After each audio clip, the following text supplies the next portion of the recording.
নমস্কার বন্ধুরা, ঘটিবাটি রসোই ঘরে আপনাদের সবাইকে স্বাগত।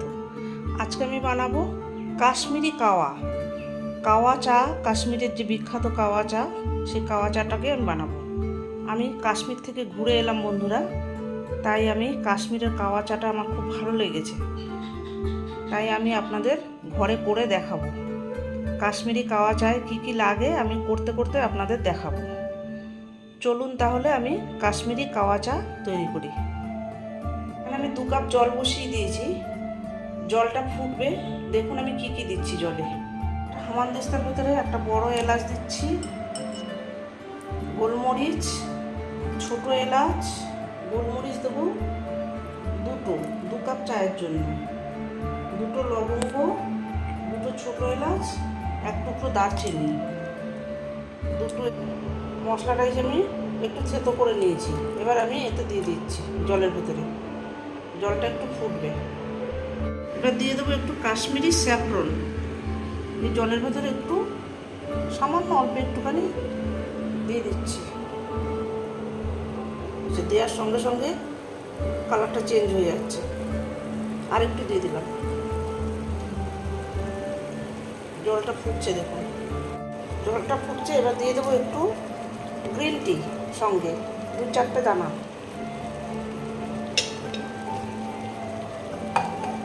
আর একটু ফুটলে তারপর আমি নামিয়ে নেবো।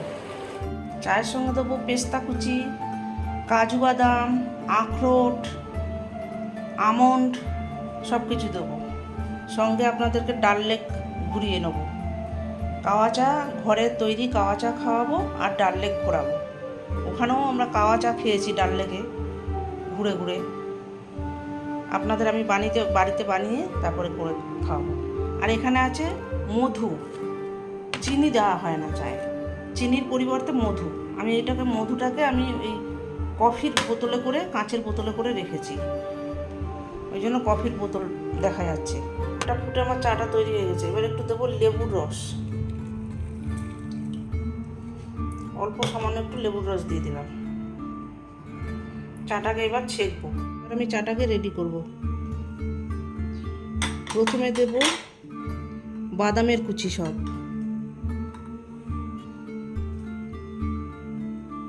এই যে আমি বাদামের টুকরোগুলোকে দিচ্ছি।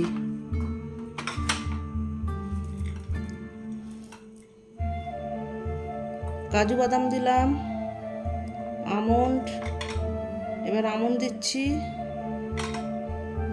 আখরোট দিয়েছি। 5 রকম মশলা মিক্স করা আছে, ডাস্ট করে নেওয়া আছে, এই মশলাটাকে দিলাম। দারচিনি গুঁড়ো দিচ্ছি অল্প করে, আমি দারচিনিটা জল ফোটাবার সময় দিয়েছি, আর একটু দিলাম। চাটাকে এবার ঢালছি আমি।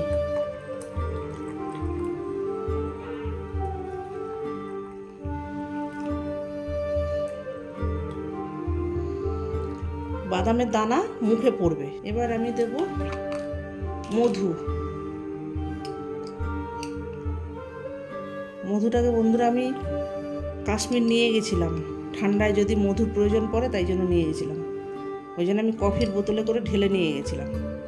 পরিমাণ মতো একটু মধু দিয়ে দিলাম। এবার ওপর থেকে আবার একটু স্যাফরন দিয়ে দিচ্ছি। জল ফোটাবার সময় দিয়েছিলাম, আবার একটু দিলাম। রেডি হয়ে গেল আমার কাওয়া চা। দারুণ খেতে হয় বন্ধুরা, এটা এইভাবে বানাবেন। এই কাওয়া চার সঙ্গে আপনাদের ডাল লেক ঘোরাবো। দেখুন আমার রেডি হয়ে গেল কাওয়া চা। এইভাবে আপনারা বানাবেন, বানিয়ে করে খেয়ে আমাকে কমেন্ট করে জানাবেন। কাশ্মীরি কাওয়া। ভিডিওটি যদি ভালো লাগে আমার চ্যানেলটির সঙ্গে থাকবেন, সাবস্ক্রাইব করবেন, লাইক করবেন, প্রচুর প্রচুর শেয়ার করবেন। নেক্সট ভিডিও আসার অপেক্ষায় থাকবেন। ততক্ষণ আপনারা সবাই সুস্থ থাকুন, ভালো থাকুন, সাবধানে থাকুন। ধন্যবাদ। আর সঙ্গে ডাল লেকটাও ঘুরে নিন।